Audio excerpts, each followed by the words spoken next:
Ya, salah satu saya jadikan co-host supaya nanti kalau internet di sini kenapa-napa, ruangan ini tidak close ya. Oke. Ya, oh itu masih ketutupan ya. Sebentar ya, saya coba.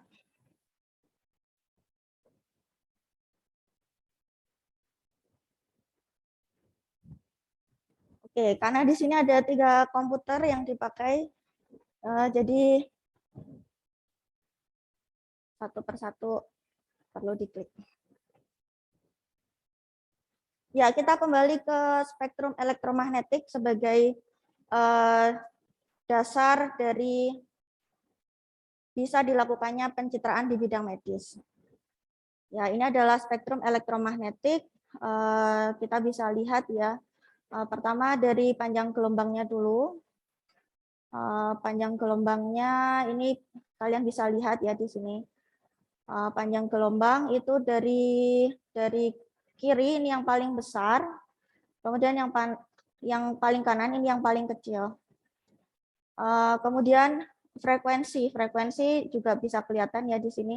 Di sini frekuensinya yang paling kecil dan ini yang paling besar. Dan kalau kita tahu panjang gelombang dan juga frekuensi, bisakah kita memperkirakan energinya? Mana energi yang paling besar, yang paling kiri atau yang paling kanan? Yang paling kanan. Iya, yang paling kanan ya. Yang paling kanan di sini ada gamma ray, kemudian di sebelahnya di kirinya itu ada X-ray. Oke, selanjutnya kita lihat di bagian atasnya ya. Di sini ditunjukkan di bagian atas kalau yang visible light ke kiri itu adalah radiasi non pengion, sedangkan yang mana ya sekitar ultraviolet sedikit, X-ray, kemudian gamma ray itu adalah termasuk radiasi pengion ya. Kenapa radiasi ini kita sebut sebagai radiasi pengion? Karena dapat mengionisasi. Dia dapat mengionisasi kenapa? Kenapa kok yang ini nggak bisa mengionisasi? Energinya kurang kuat ya untuk mengionisasi. Sedangkan yang X-ray dan gamma ini energinya besar sehingga dia mampu mengionisasi. Jadi ionisasi itu sendiri artinya adalah energi tersebut dapat menyebabkan suatu atom ataupun molekul itu berpindah dari posisi awalnya gitu ya. Perpindahan itu dinamakan apa?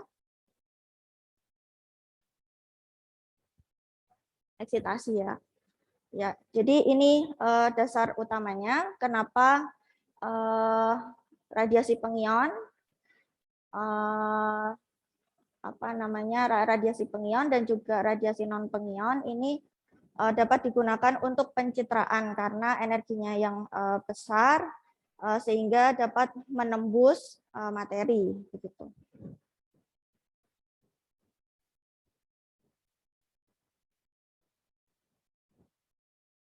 Oke, kita lanjut ke aplikasi ya. Ini berkaitan erat dengan aplikasi yang sedang kita bahas saat ini. Di bagian atas ini ditunjukkan contoh-contoh sumber radiasinya. Jadi kalau radiasi gamma itu bisa diperoleh dari reaksi inti di dalam reaktor, kemudian X-ray ya dari generator tabung X-ray, dan ini bisa dipakai untuk radiografi pencitraan tubuh manusia. Dan kemudian untuk penggunaannya sendiri ini ya sesuai energinya. Tadi untuk energi yang paling besar ya gamma ray itu digunakan untuk nuklir imaging atau kedokteran nuklir. Sebelumnya apakah adik-adik yang berada di kelas maupun di ruangan Zoom sudah mengetahui sekilas apa sih itu kedokteran nuklir?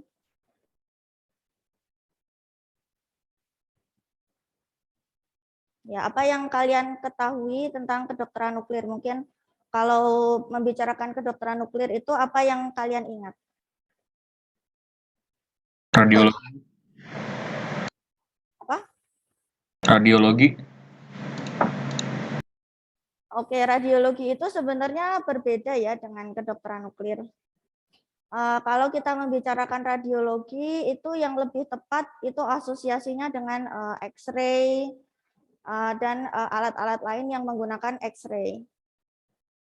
Nah, kalau kedokteran nuklir itu yang digunakan bukan X-ray ya, tetapi sumber radioaktif. Ya, saya jelaskan sedikit mengenai X-ray itu diperoleh dari mana. X-ray itu bukan dari sumber radioaktif. X-ray itu dibangkitkan, ya. Mungkin saya belum cerita mengenai mekanisme pembentukan X-ray, tetapi X-ray itu intinya dibangkitkan ya, tidak secara langsung ada begitu. Kalau suatu generator X-ray itu tidak dicolokkan listrik, tidak mempunyai tegangan yang tinggi, maka dia tidak beroperasi, dia tidak bisa menghasilkan radiasi X-ray gitu. Sedangkan kalau zat radioaktif itu mau dia dipakai atau enggak, dia memang sudah ada peluruhan, sudah ada pelepasan energi begitu. Oke, kita lanjut ke slide berikutnya, yaitu apa karakteristik dari radiasi pengion yang berguna dalam pencitraan. Ya, dari gambar ini kalian bisa melihat bahwa jangkauan partikel itu berbeda-beda ya. Ya, jadi radiasi pengion itu ada alfa, beta, gamma, dan X-ray serta neutron. Oke. Sedangkan jangkauan masing-masing radiasi ini berbeda, sangat berbeda ya. Seperti kita lihat di sini, alfa ini hanya mempunyai jangkauan sekitar milimeter dan dapat dihentikan oleh satu lembar kertas. Kemudian beta ini mempunyai jangkauan milimeter sampai sentimeter dan dapat dihentikan dengan plastik dengan ketebalan sekian senti gitu ya, atau mili. Kemudian gamma dan X-ray ini jangkauannya lebih panjang lagi, yaitu sampai puluhan sentimeter ya. Ya, artinya sekitar 1 meter itu juga masih dapat dijangkau oleh gamma dan X-ray ini, bahkan lebih ya. Dan yang menjadi penghenti dari gamma dan X-ray ini sebagai perisai radiasinya itu adalah timbal. Kemudian neutron ini mempunyai jangkauan yang paling jauh, ini bisa bermeter-meter ya, bisa jauh sekali jangkauannya. Dan untuk menghentikan neutron ini banyak ya yang bisa dipakai, salah satunya adalah beton. Tetapi betonnya tidak cukup hanya dengan beton setebal beberapa senti, tapi lebih tebal ya daripada itu, mungkin puluhan senti begitu. Nah, dari karakteristik ini, dari jangkauannya saja, ini kita sudah tahu bahwa alfa dan beta tidak mungkin dipakai. Tetapi untuk gamma, X-ray, kemudian neutron, ini bisa dipakai untuk pencitraan. Nah, tetapi dua jenis radiasi ini mempunyai karakteristik yang berbeda. Kalian pernah dengar nggak kalau pencitraan di medis itu hanya menggunakan gamma ray dan X-ray? Kenapa nggak pakai neutron? Karena apa? Mendapatkan neutronnya susah. Karena sudah cukup, Kak. Ya, silakan.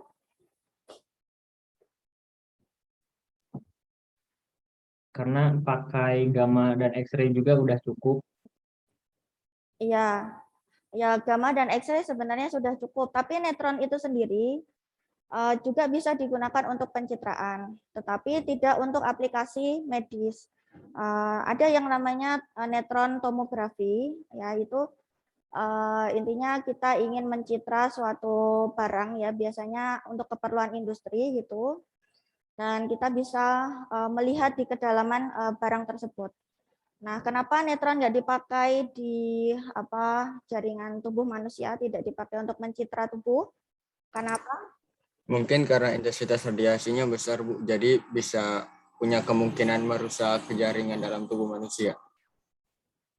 Ya, ada kemungkinan merusak tubuh manusia ya. Ya, sederhananya seperti itu.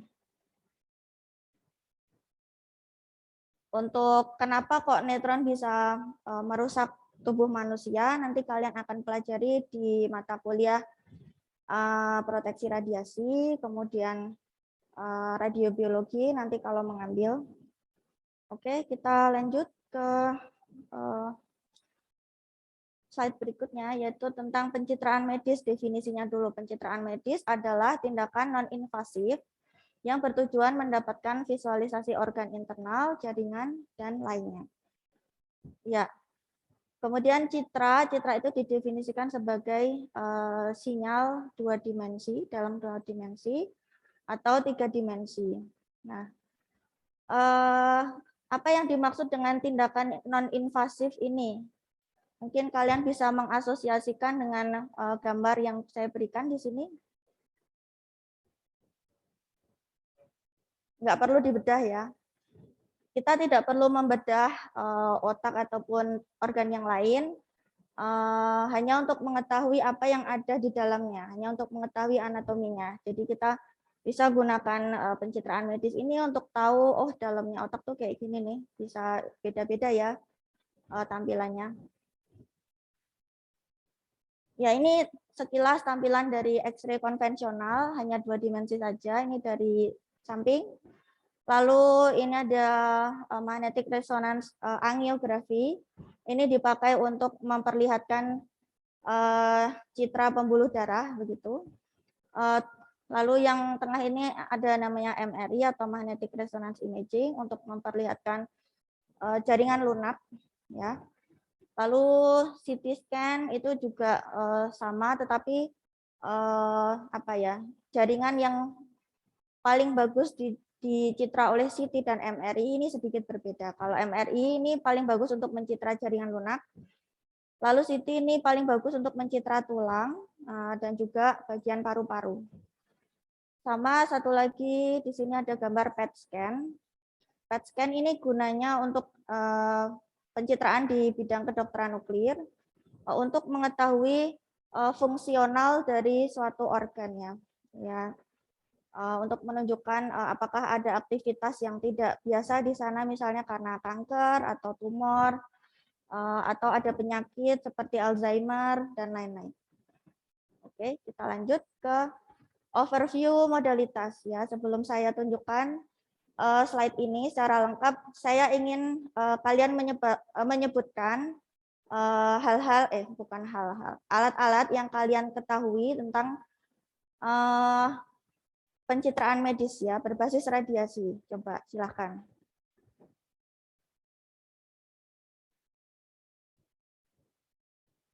Yang mungkin sudah kalian ketemui sehari-hari, mungkin kalian sudah pernah mengalami.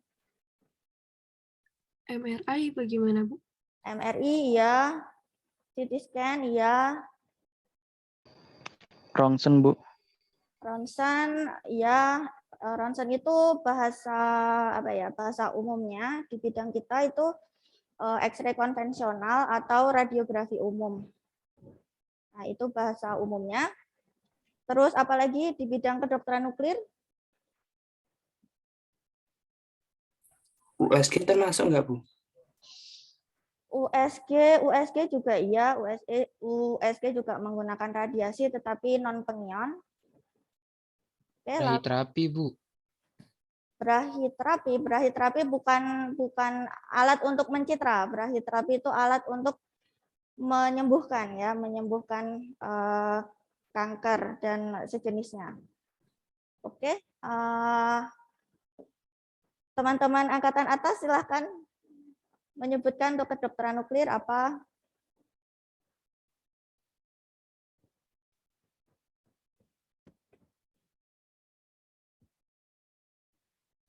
Nah, ini ada yang menyebutkan LINEC ya. LINEC itu bukan alat pencitraan ya. LINEC itu alat terapi, radioterapi. Oke, saya tunjukkan di sini. Oh ya, gamma kamera iya. Gamma kamera iya. Terus apalagi alat yang lebih canggih di kedokteran nuklir? Ya, ini radiografi, kalian sudah tahu. CT scan, kemudian untuk kedokteran nuklir ada namanya single photon emission tomography atau SPEC, kemudian positron emission tomography atau PET, kemudian teknik-teknik pencitraan menggunakan radiasi non pengion, misalnya MRI dan ultrasound. Oke, dari sini apakah ada yang masih asing buat kalian?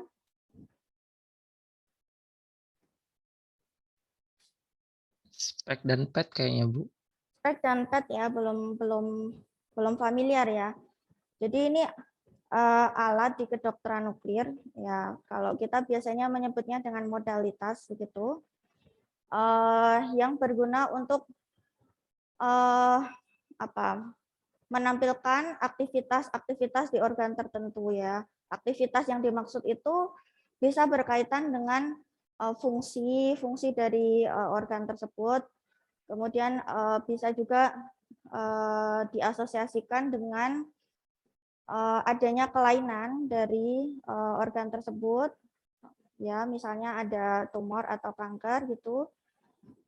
Sebagai contoh di sini citra yang relatif bagian yang warnanya tuh relatif lebih menyala gitu biasanya mempunyai aktivitas yang tinggi ya. Dengan demikian kita bisa menganalisis bahwa di lokasi tersebut mungkin ada akumulasi misalnya glukosa yang banyak di sana ya. Sebagai contoh di PET ya, di PET untuk kedokteran nuklir itu digunakan untuk mencitra kanker yang ada di otak ya misalnya. Nah, untuk melakukan pencitraan menggunakan PET itu kita gunakan zat radioaktif namanya F18 ya. F18 itu diinkorporasikan atau digabungkan dengan senyawa pembawa ya, yaitu glukosa. Karena sel kanker itu membutuhkan asupan glukosa yang banyak ya, karena dia melakukan pembelahan dengan cepat dan sebagainya, sehingga dia memang membutuhkan energi yang banyak, membutuhkan glukosa yang banyak. Oleh karena itu kalau ada glukosa masuk ke dalam tubuh, glukosa itu akan terakumulasi di bagian yang ada kankernya tadi. Nah, nanti di citra PET ini karena ada glukosa yang tergabung dengan F18 ya, nanti akan terlihat bahwa ada lokalisasi lokalisasi massa nih di sini. Berarti di situ memang ada kanker ya, kayak gitu. Oke, kita lanjut ya. Untuk single photon emission tomography itu sebenarnya fungsinya hampir sama ya, untuk tujuan yang sama, tetapi cara kerjanya saja yang berbeda. Jadi kalau untuk spek ini yang kita gunakan itu adalah radiasi gamma. Kalau untuk PET ini yang digunakan adalah radionuklida yang menghasilkan positron gitu ya. Kalian sudah familiar belum dengan positron begitu? Terus ada reaksi anihilasi, sudah pernah belum? Sudah ya.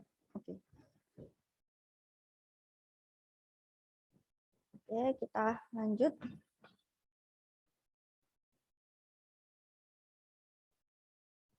Oke, di sini kita akan melihat mengenai teknik-teknik pencitraan medis, kemudian berapa sih energi yang dipakai atau jenis energi yang dipakai, kemudian properti fisik yang menjadi dasar pencitraan.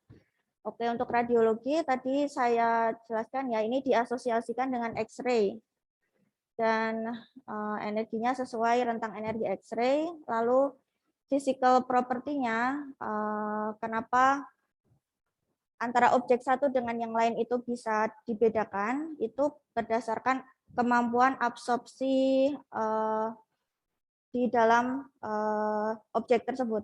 Jadi ketika X-ray menembus objek, ya misalnya menembus saya, X-ray tersebut akan mengalami interaksi di dalam tubuh saya, dan interaksi yang paling penting ini adalah absorpsi. Jadi dia akan mengalami pelemahan energi, energinya akan berkurang, sehingga setelah X-ray tersebut melewati tubuh saya, dia akan mengalami reduksi energi ya. Jadi energi setelah keluar itu lebih rendah dari sebelumnya. Oke, kemudian ekografi tekniknya namanya, kemudian alatnya adalah ultrasound atau USG, kemudian rentang energinya adalah rentang energi untuk ultrasound. Kemudian basis fisikanya, kenapa antara objek satu dengan yang lain itu bisa dibedakan, itu berdasarkan transmisi dari suara ketika diberikan lalu kembali lagi gitu. Karena antar organ itu akan memberikan respon yang berbeda ya, kecepatan waktu kembalinya dari ketika awal ditransmisikan itu akan berbeda-beda. Kemudian kedokteran nuklir, tadi ya alatnya SPECT dan PET, kemudian rentang energi yang dipakai adalah rentang energi dari sinar gamma, lalu basis fisikanya itu adalah emisi radiasi ya. Jadi memang sinar gamma itu diemisikan dari zat radioaktif. Ya, zat radioaktif yang dimasukkan ke dalam tubuh melalui injeksi ataupun metode yang lain ya. Misalnya ingestion atau diminumkan. Oke.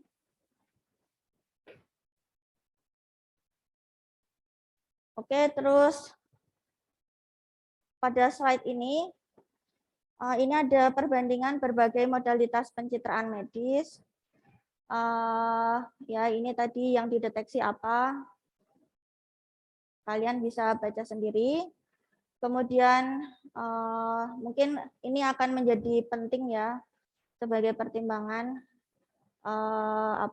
lamanya pencitraan menggunakan masing-masing modalitas ini.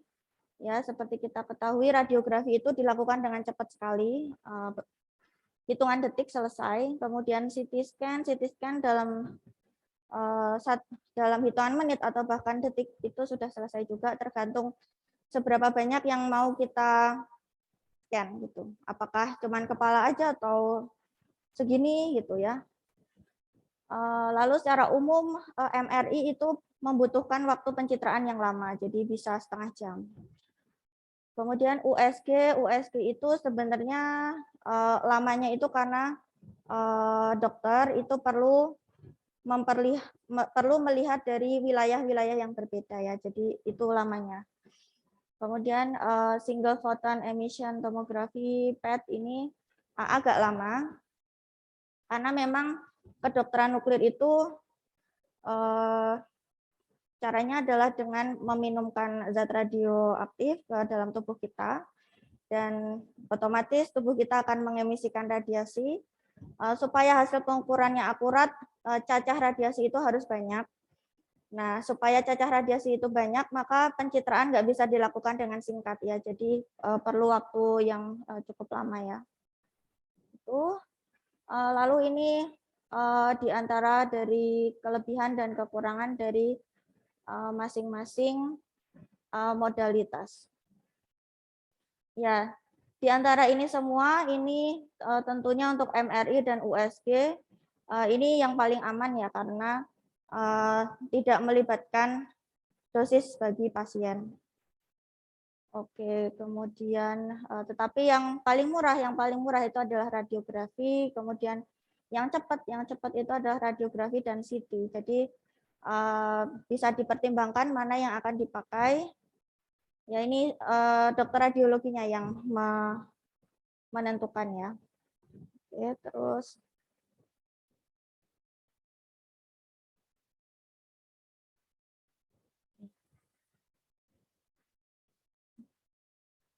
ya. Nah, ini sama juga tadi kelebihan dan kekurangan dari masing-masing mode pencitraan. Kemudian di sini di kolom berikutnya ada contrast agent. Jadi ada suatu zat yang digunakan untuk kontras. Seperti kita ketahui, citra CT scan atau citra radiografi itu tidak akan bisa memperlihatkan satu organ dengan jelas ya, kecuali kalau ingin memperlihatkan tulang atau paru-paru. Nah, oleh karena itu diperlukan agen kontras, misalnya untuk memperlihatkan bagian saluran pencernaan, misal bagian ususnya gitu ya. Nah, itu perlu yang namanya kontras agent ya. Ya, ini contoh-contohnya untuk CT kontras agentnya ada iodin, barium, dan lain-lain. Kemudian untuk modalitas yang lain, ya ini bisa kalian baca sendiri ya. Kalau PET ini yang menjadikan kontras yaitu emisi dari radiasi dari sumber radioisotop itu sendiri. Ya. Bentar ya. Gimana?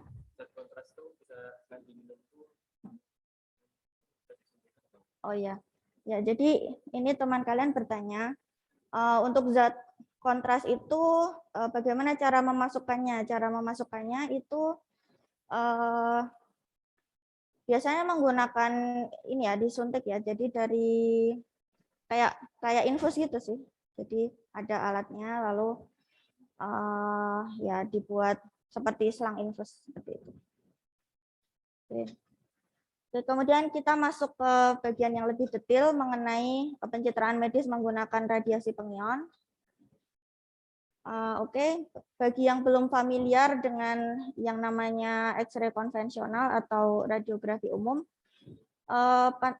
penampakannya tuh seperti ini ya. Jadi ya ini yang real life, lalu ini yang ilustrasi saja. Jadi ada meja pasien, ada objeknya adalah pasien. Kemudian di bawah pasien di bagian meja pasien ini ada detektor X-ray.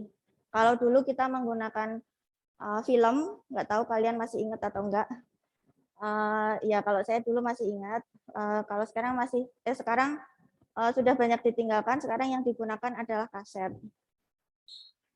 Oke, kemudian bagian atasnya ini ya gambarnya seperti ini. Ini adalah generator X-ray. Ya di sini adalah lokasi di mana sumber X-ray tersebut dibangkitkan. Ya, di sini saya nggak cerita mengenai mekanisme terjadinya X-ray. Oke, kemudian ini nanti adalah hasil pencitraannya. Ini misalnya pencitraan bagian tangan ya. Oke, kemudian ini penjelasan umum cara kerja dari X-ray. Ya, ini tabungnya tadi. Kemudian X-ray-nya sendiri itu tidak akan kelihatan. Kalau kalian ingat ketika kalian sedang di ronsen begitu, mungkin kalian akan melihat oh ada lampunya sebenarnya. Apakah itu X-ray itu? Itu bukan X-ray-nya, itu hanya cahaya lampu saja sebagai pembantu karena kita nggak bisa melihat radiasi. Jadi cahaya lampu itu dipakai untuk menirukan ya arah persebaran X-ray. Oke, kemudian cara kerjanya, kenapa bisa didapatkan hasil gelap terang seperti ini? Jadi X-ray menembus jaringan atau organ seperti tulang, daging, atau otot ya, dan lain-lain. Kemudian berdasarkan densitas atau massa jenis dari material yang dilewati dari X-ray tersebut, nantinya akan dihasilkan energi yang berbeda ya antara material yang mempunyai densitas yang tinggi ya, karena densitasnya tinggi nanti absorpsinya banyak. Kemudian energi yang dihasilkan setelah itu, setelah melewati itu akan jadi semakin kecil. Kalau semakin kecil dia nggak bisa membakar si film ini ya, anggaplah kita pakai film, karena nggak bisa dibakar, jadi warnanya jadi lebih apa, putih atau hitam? Lebih putih ya, lebih putih untuk material dengan densitas yang lebih tinggi. Sebaliknya kalau yang dilewati itu hanya otot itu mempunyai densitas yang lebih rendah daripada tulang. Nanti energi yang lewat setelahnya itu masih lebih besar sehingga kemampuan membakar film ini jadi lebih besar pula dan ini lebih hitam.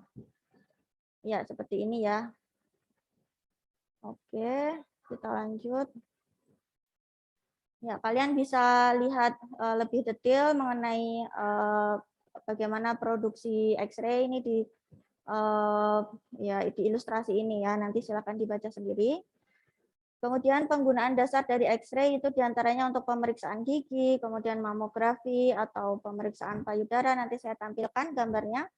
Kemudian pemeriksaan tulang seperti ini. Ya, ini pemeriksaan gigi namanya ini panoramic X-ray. Kemudian pemeriksaan paru-paru misalnya seperti ini. Lalu penentuan usia untuk tindakan forensik ya. Misalnya ada mayat yang tidak diketahui usianya. Nah, ini bisa digunakan X-ray untuk menganalisis. Ini adalah contoh-contoh citra X-ray secara klinis ya. Ini pergelangan tangan, ini bagian telapak tangan, kemudian ini bagian lengan bawah, kemudian ini lengan atas, dan ini pelvis ya, daerah perut bagian bawah. Kemudian ini saya tunjukkan contoh tampilan dari mamografi ya. Ini gambar payudara.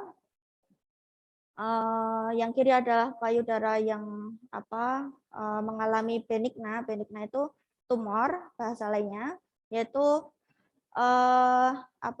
suatu massa yang masih jelas bentuknya, jadi belum menyebar kemana-mana, dan itu masih bisa dibilang belum parah begitu ya secara gampangnya. Sedangkan kalau yang namanya maligna itu dia tumor juga, tetapi sudah tidak jelas bentuknya, sudah tidak jelas batas-batasnya, ya sudah menyebar kemana-mana, gitu. Dan di sini kita bisa lihat masanya itu relatif lebih dense, lebih putih ya dibandingkan yang kiri ini. Nah, ini lebih berbahaya. Oke, sampai situ apakah ada pertanyaan tentang X-ray sebelum kita beralih ke modalitas selanjutnya? Belum? Oke. Lanjut ke modalitas berikutnya, yaitu ke namanya computed tomography. Ya, gambarnya secara real seperti ini. Kemudian ini setting di rumah sakit seperti ini. Lalu yang di bawah ini menunjukkan citra hasil dari CT scan. Ya, ini citra tubuh dipotong. Ya, bagian sini ini ada ginjal, ada sumsum tulang belakang, kemudian ini ada sedikit hati dan seterusnya. Nah, ini citra potongan tubuh ya. Ya, kalau CT itu bisa dipakai untuk memperlihatkan potongan tubuh baik begini, dipotong begini, ya saya kelihatan nggak ya? Terus begini dan juga begini, membagi tubuh kiri dan kanan, depan dan belakang, lalu atas dan bawah. Gitu. Oke, yaitu sekilas tentang CT. Oke. Jadi CT scan itu basisnya juga menggunakan X-ray. Nah, bedanya apa antara CT scan dan X-ray? Ya, jadi kita pikirkan saja, kita lihat ya ilustrasi ini. Jadi kalau kita menggunakan X-ray itu kita tuh melihat seperti ini, tapi hanya satu bidang saja, dari satu arah saja gitu. Ya, X-ray konvensional pada dasarnya bisa diibaratkan sebagai sebuah bayangan ya. Jadi ini hasil pencitraan dari X-ray konvensional itu bayangan dari satu sisi ini aja. Kita memberikan cahaya dari sumber lampu di ujung yang lain ya. Sumber lampunya di sini. Ya, ini ibaratnya sebagai sumber X-ray kita, kemudian ini objek, lalu ini adalah detektornya atau filmnya. Lalu ada sebuah film atau detektor menangkap siluet dari tulang, organ, dan jaringan yang berbeda densitasnya. Ya, intinya seperti itu. Namun bayang tersebut tidak lengkap kalau menggunakan menggunakan X-ray. Hanya dari satu arah saja. Perempuan ini sedang memegang nanas, dan di tangan yang satunya dia memegang pisang. Kalau dia lihat dari sisi sini aja, nanti yang akan kelihatan ini adalah nanas. Sedangkan sebenarnya dia membawa dua macam, dia bawa nanas dan pisang. Sedangkan kalau dilihat dari sini, yang kelihatan ini dia sedang memegang pisang, ya. Jadi intinya dengan menggunakan CT kita bisa melihat objek dari banyak arah. Dan arahnya itu enggak cuman seperti ini, sini, sini, sini gitu, enggak. Tapi arahnya banyak sekali ya. Misalnya posisi 0, 5 derajat, 10 derajat, dan seterusnya. Jadi memang proyeksi yang diambil itu banyak sekali. Oke, mengapa CT itu diperlukan? Ini diantaranya, kalau kita bandingkan ini gambar X-ray dan ini gambar CT. Kelebihan CT adalah organ-organ itu tidak menumpuk. Jadi bisa dilihat dengan jelas. Kalau ini kan ada paru-paru menumpuk dengan jantung, menumpuk dengan tulang. Ini susah dilihat. Oke, kemudian CT scan itu menghasilkan citra digital yang dapat disesuaikan tampilannya. Kita mau lihat tulangnya atau kita mau lihat paru-parunya, kita bisa sesuaikan dengan mudah. Kemudian lokalisasi 3 dimensi. Nah, dengan mudah kita bisa tahu, oh organ ini letaknya di sekitar ini kayak gitu. Kalau ini kan menumpuk jadi susah. Ya, kemudian memungkinkan pencitraan 4 dimensi, mengurangi banyak tindakan pencitraan yang berulang. Kalau ini kita tinggal modifikasi saja, mau lihat apa, sini, sini, atau sini, ya kita bisa potong-potong sesuai keinginan kita. Ya, tapi kekurangan dari CT scan ini adalah punya dosis yang lebih besar daripada X-ray, kemudian harga juga lebih mahal daripada X-ray. Kemudian prinsip kerja dari CT ini pada dasarnya susunannya itu sama. Ada sumber X-ray dari tabung X-ray, kemudian ada objek, kemudian ada detektor. Ini pakai detektor ya, nggak pakai film. Nah, ini dari satu arah. Nah, untuk arah yang lain dia akan berotasi 360 derajat dengan interval tertentu ya. Kemudian secara ilustrasinya bisa diperlihatkan seperti ini, pasien tiduran, kemudian meja pasien itu akan geser, dibawa masuk ke dalam lubang CT, namanya CT bore. Ya, di dalam CT bore itu ada sumber X-ray dan juga ada detektor yang muter-muter. Oke, ya ini ilustrasi lagi dari CT. Ya misalnya ini tabung X-ray yang bisa berputar-putar, kemudian di sisi yang lain di sisi yang lain gitu, ini ada detektor yang akan menangkap perbedaan intensitas radiasi ya. I ini menunjukkan intensitas radiasi. Ya, lalu intensitas radiasi itu diolah lagi untuk mendapatkan profil atenuasi atau profil pelemahan radiasi. lalu nanti akan diolah di komputer dan didapatkan hasil seperti yang ditunjukkan tadi. Oke, ini contoh citra CT ya, seperti yang saya sebutkan tadi, bisa diperlihatkan potongan ini namanya potongan aksial. Kemudian ini namanya potongan koronal atau potongan depan dan belakang. Oke, kemudian ini potongan kanan dan kiri. Terus citra ini bisa direkonstruksi atau dibuat ulang menjadi objek 3 dimensi seperti ini. Ya, ini tulang ya. Ini hanya memperlihatkan tulang saja. Nah, ini penting buat dokter untuk untuk mengetahui apakah ada misalnya patah tulang atau misalnya ada pengapuran pada tulang dan seterusnya.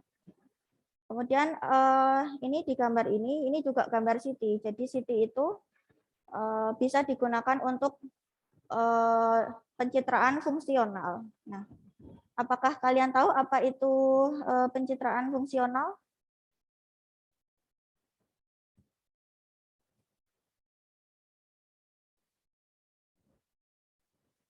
Angkatan atas mungkin.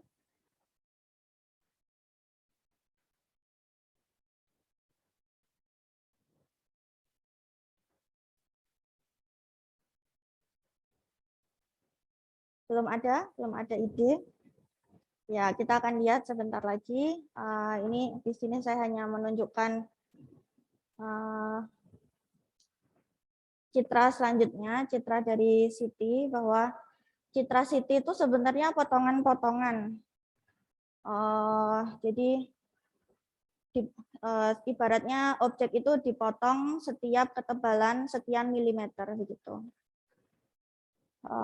Misalnya gambar yang ini itu sama aja, tubuh itu dipotong di bagian itu paru-paru ya, jadi sekitar dada, lalu turun sekian mili, turun gitu. Nah, yang citra yang awalnya diproduksi oleh CT itu seperti ini, tapi dengan pengolahan citra kita bisa dapatkan pula citra depan belakang dan kanan kiri juga.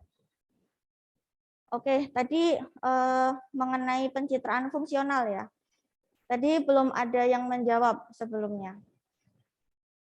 Oke, semoga ilustrasi ini cukup menjelaskan. Jadi kalau pencitraan anatomi itu kita hanya tahu, oh otak itu isinya kayak gini nih. Kepala itu isinya seperti ini. Oh ternyata otaknya kecil. Dan di sini nggak ada apa-apa gitu. Tetapi kalau pencitraan fungsional itu kita bisa mengetahui kalau lokasi di sini ini berfungsi untuk mengatur waktu istirahat atau mengatur tidur gitu ya. Terus ini bagian otak yang dipakai untuk memikirkan makanan, untuk mengetahui bahwa tubuh ini sedang lapar gitu ya. Itu ya. Kira-kira apakah sudah jelas? Ya. Oke. Ya.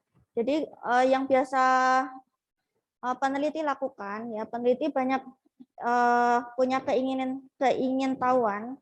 Jadi otak kita tuh sebenarnya dipakai untuk apa saja. Kalau orang sedang stres, itu bagian mana yang paling terpengaruh gitu. Nah, itu caranya yaitu tadi menggunakan functional imaging. Oke, kita lalu berlanjut ke pencitraan medis menggunakan radioisotop, menggunakan positron emission tomography. Ini kelihatan ya, ini gambar orang. Terus ini ada suntikan. Lalu ini ada lingkaran. Lingkaran ini sebenarnya adalah detektor.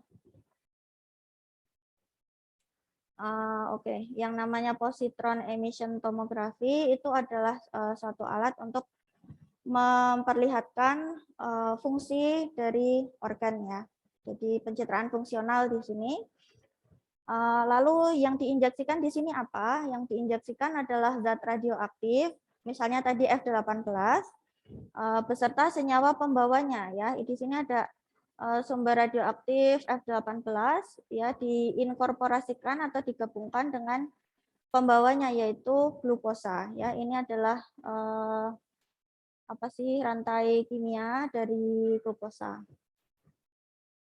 Nah, ini contoh-contoh dari senyawa yang bisa dipakai untuk PET scanning ini.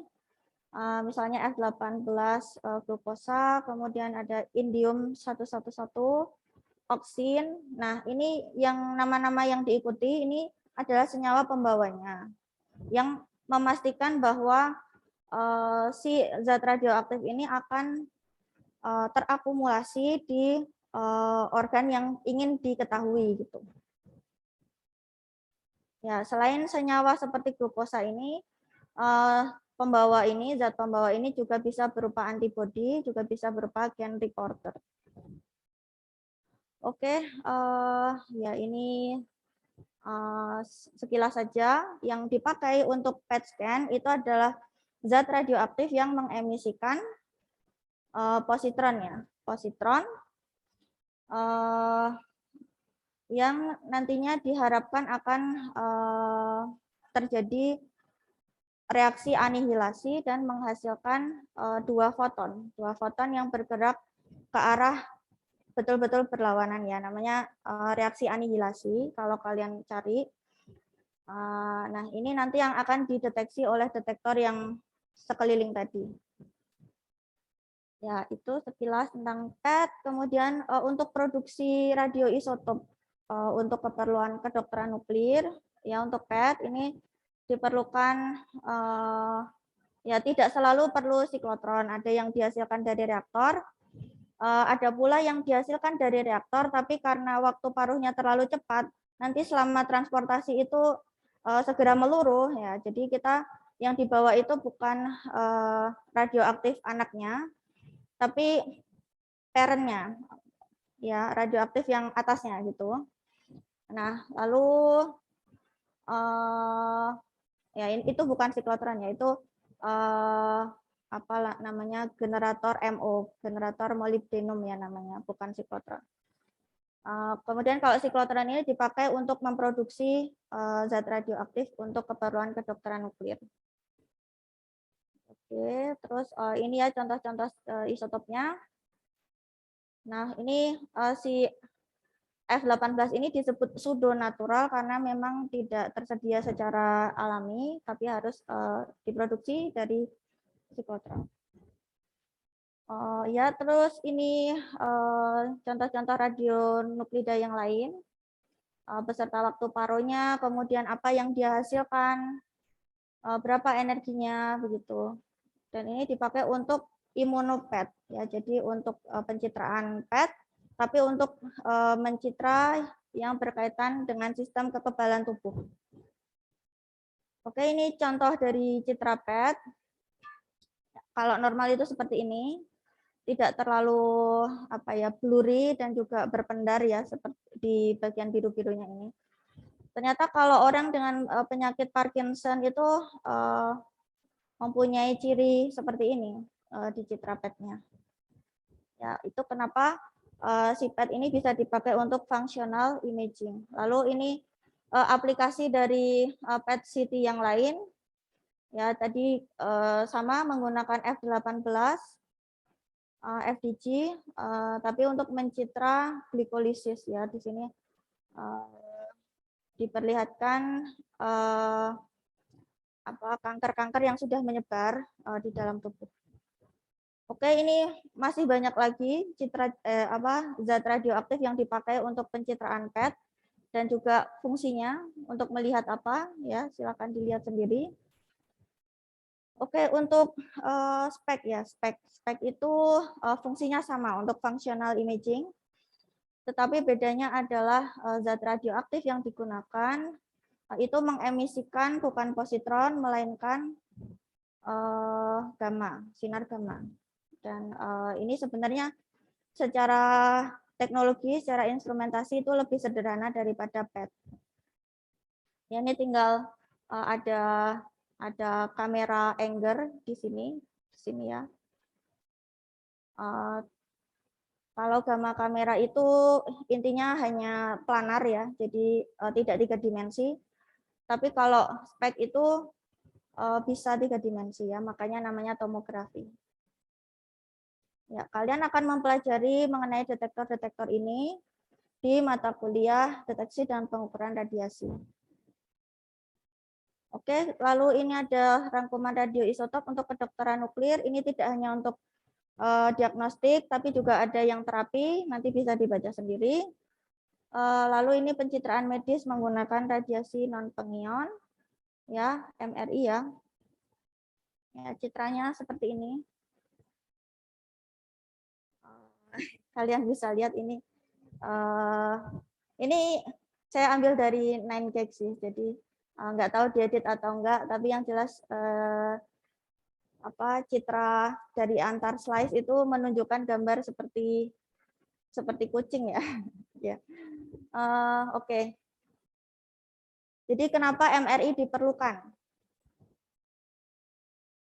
Tadi berdasarkan penjelasan yang sebelumnya. Buat jaringan lunak ya, Bu. Gimana? Bisa buat jaringan lunak. Bisa buat jaringan lunak. Terus non pengion ya. Ya. Ya itu fitur dari MRI yang sangat menjanjikan ya. Ya, jadi tapi saat ini CT itu masih lebih banyak dipakai daripada MRI. Biaya kalau kita mau CT sama kalau kita mau MRI itu lebih mahal kalau kita mau MRI. Tapi ini sekarang semakin dikembangkan ya, intinya seperti itu. Lalu MRI bukan radiasi pengion, kemudian MRI unggul dalam pencitraan jaringan lunak, sedangkan CT untuk paru-paru dan tulang. Tapi MRI juga punya sedikit kekurangan, yaitu pencitraannya lama. Ya, mungkin pasien akan bosan, ataupun kalau dia memang sangat kesakitan, dia akan banyak bergerak selama scanning itu. Nah ini penampilan fisiknya seperti ini. Ya mirip-mirip dengan CT, tapi yang ada di dalam ini bukan sumber X-ray ya. Yang ada di dalam ini apa ini gede banget ini? Apa Samuel? Pembangkit medan magnet ya, Bu ya? Iya, ada magnet besar sekali ya di sini. Ya, jadi yang gede banget di sini adalah magnet. Oke. Bagaimana cara kerja MRI? Secara singkat seperti ini, tubuh kita itu mayoritas mengandung hidrogen, ya hidrogen itu H2O. Jadi hidrogennya itu banyak sekali di tubuh kita, ya. Lalu si atom hidrogen itu mempunyai spin-spin ya yang bisa diilustrasikan seperti ini. Pada keadaan normal, spin-spin tersebut itu bergerak secara random, ya ilustrasinya seperti ini.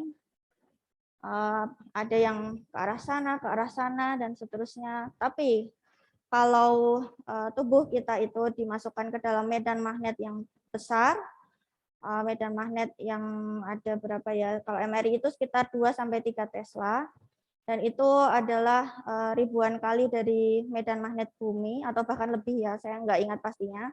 Intinya ribuan atau puluhan ribu kali lebih besar.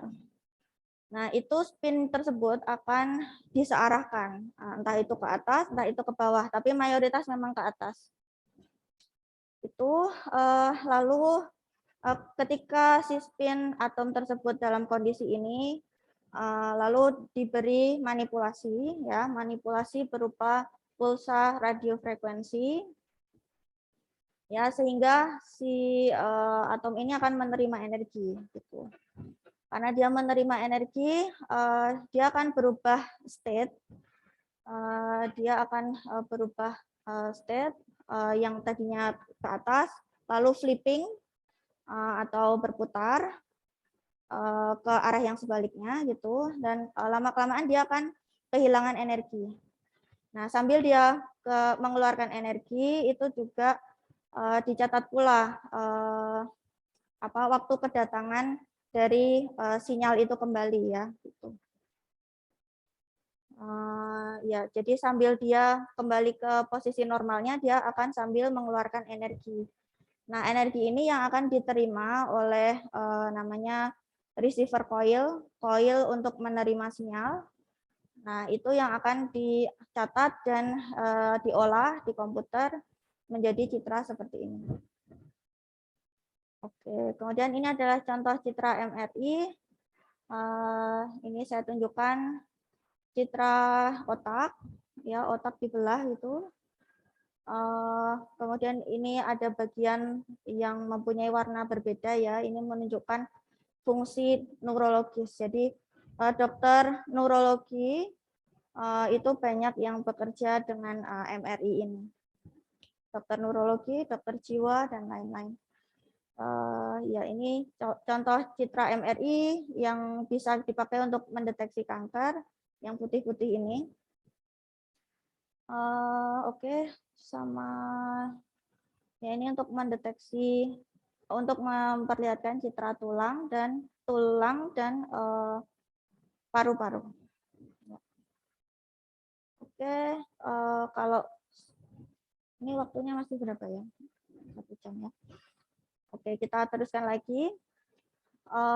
Untuk ultrasound ya, untuk ultrasound. Mungkin kalian sudah pernah lihat? Sudah pernah pakai mungkin? Belum? Ada yang sudah pernah di USG sebelumnya? Pernah, Bu. Pernah, Bu. Gimana ceritanya ketika di USG? Oh, untuk meng-USG apa dulu nih kalian pertama? Perut, Bu. Perut. Oh ya, perut. Ya bagus ya untuk USG untuk mencitra perut. Jadi USG itu bagus untuk menunjukkan jaringan lunak. Kalau untuk mencitra otak, tulang nggak bisa. Pokoknya untuk objek-objek yang punya densitas besar, yang ya padat begitu, dia nggak bisa. Karena nggak bisa tembus ini ultrasoundnya. Nah, ultrasound itu basis penggunaannya adalah kita mentransmisikan ultrasound ya ke tubuh menggunakan probe. Ya, anggaplah ini probe, lalu ditempelkan sambil digeser-geser gitu di wilayah yang ingin diketahui. Biasanya di sekitar perut dan juga perut bagian bawah ya, sekitar kandung kemih itu. Terus karena properti fisik dari organ satu dengan yang lain itu berbeda, maka waktu kembalinya si ultrasound itu kembali ke device penerimanya itu waktunya berbeda-beda. Jadi nantinya bisa diperlihatkan citra yang berbeda antara objek satu dengan yang lain. Ya, ini dasar utamanya adalah asumsinya bahwa kecepatan suara itu selalu konstan di dalam tubuh. Ya, tapi waktu kembalinya berbeda-beda. Jadi memang itu yang dipakai dasar untuk memperlihatkan ini. Ini adalah contoh dari ultrasound. Citra ultrasound, ini gambar bayi ya. Terus ini ultrasound yang 4 dimensi, bisa memperlihatkan bayi secara 3 dimensi dan juga sepanjang waktu. Oke, seperti itu. Oke, dan ini akhir dari presentasi saya. Sebelum saya membuka pertanyaan untuk penutup pertemuan ini, saya umumkan juga ini pengumuman dari Bapak Susetyo. Minggu depan kuliah akan diselenggarakan sesuai jadwal rutin, yaitu Rabu jam 13. Minggu depan kalian akan diajar oleh Ibu Anung yang akan menjelaskan tentang aplikasi nuklir untuk radioterapi. Gitu. Oke, sebelum kita akhiri pertemuan ini, apakah dari peserta ada yang ingin bertanya?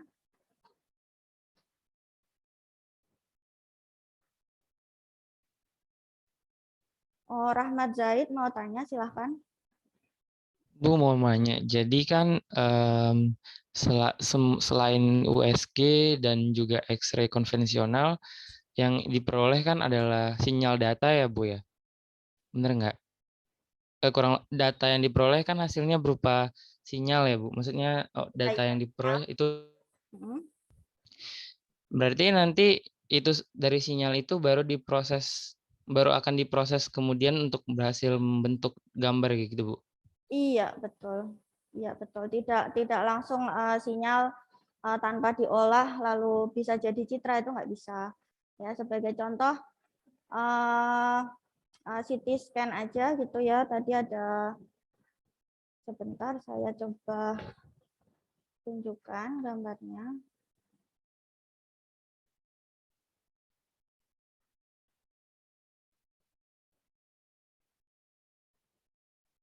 Ya, sorry.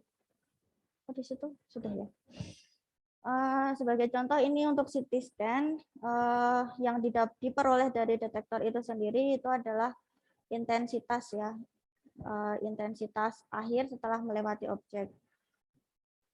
Nah, itu sendiri itu sebenarnya tidak straightforward, tidak bisa langsung menjadi citra. Itu perlu pertama-tama diolah dulu menjadi profil atenuasi ya. Jadi ini dibalik ya, ini dibalik.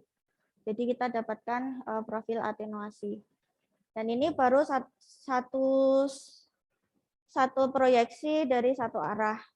Sedangkan CT scan itu mempunyai ratusan arah ya, ratusan sudut. Jadi ada ratusan proyeksi.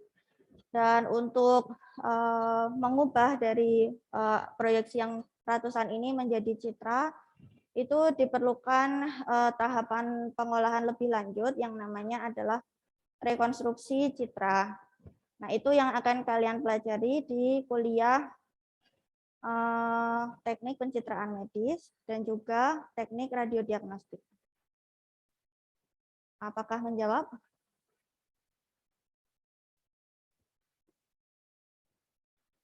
Gimana, Rahmat?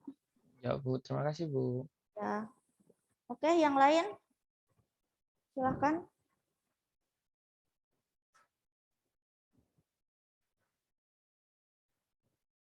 Oke ya. Kalau tidak ada pertanyaan,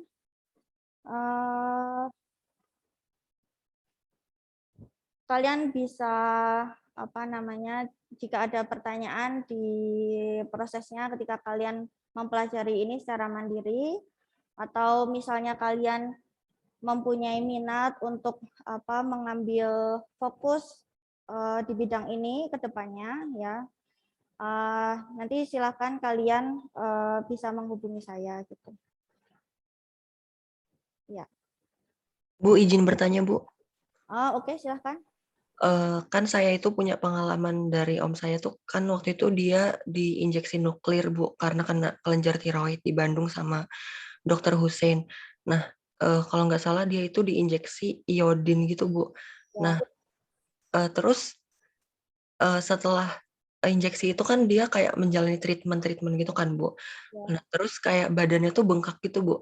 Apakah dari injeksi nuklir itu ada efek samping khusus gitu ya, Bu? Atau ada nggak sih langkah yang bisa dilakukan sama kita untuk kayak menakar gimana sih kalau kita mau injeksi iodin ke orang yang kena kelenjar tiroid itu dengan porsi yang pas gitu supaya tidak ada efek sampingnya. Terima kasih. Oh ya. Oke, pertama-tama yang disampaikan oleh Marcelino itu adalah tindakan terapi ya. Jadi ada pasien yang mempunyai sakit pada kelenjar tiroidnya.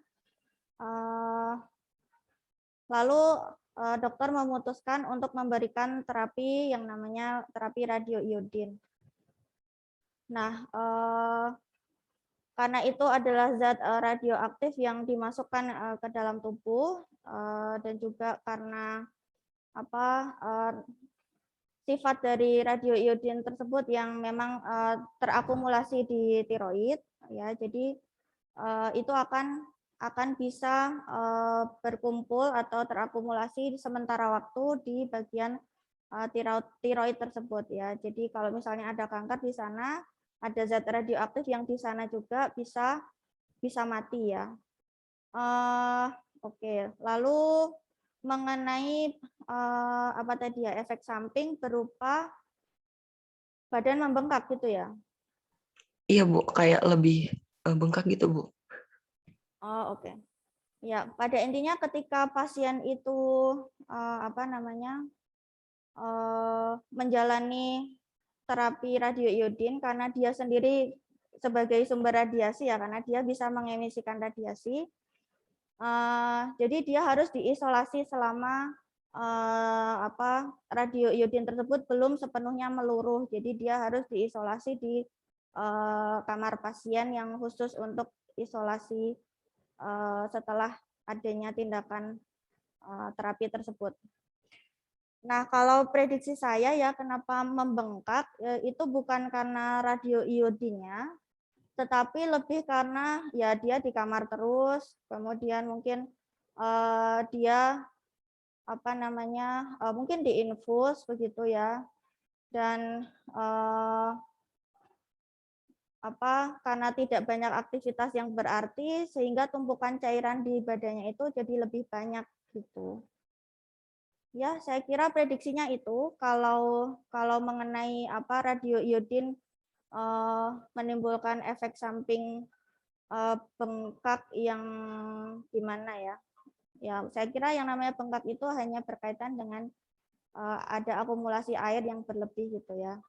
Kecuali kalau misalnya ada bagian tertentu yang bengkak, terus ada efek samping yang tidak biasa, misalnya ada kemerahan atau apa.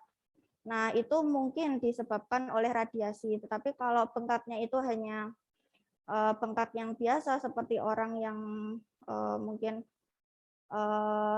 kebanyakan konsumsi air itu, ya saya kira itu nggak ada hubungannya dengan radiasi. Ya, apakah menjawab Marcelino? Menjawab Bu. Sama satu lagi, saya tuh kayak pernah baca itu deh Bu, punyanya Ibu, tugas akhir Bu. Ibu kalau nggak salah pakai simulasi Monte Carlo ya Bu, buat mengukur iodin gitu Bu. Iya. Lalu?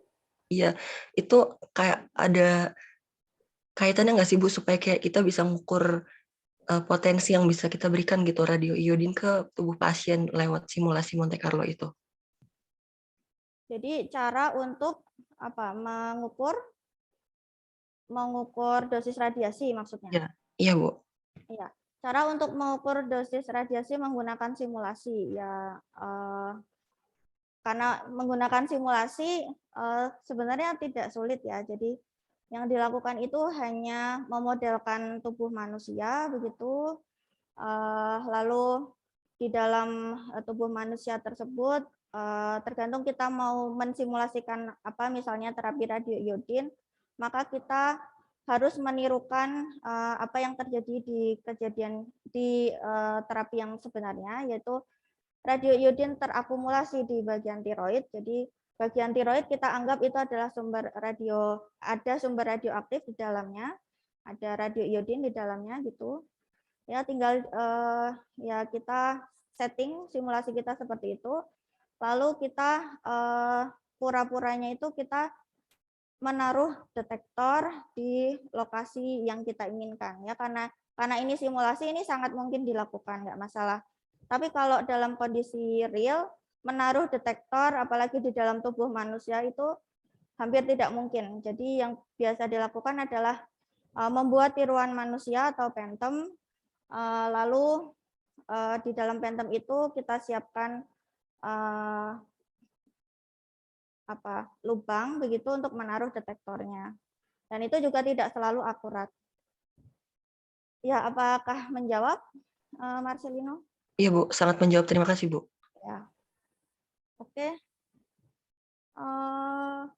Yang lain mungkin satu pertanyaan lagi. Ya.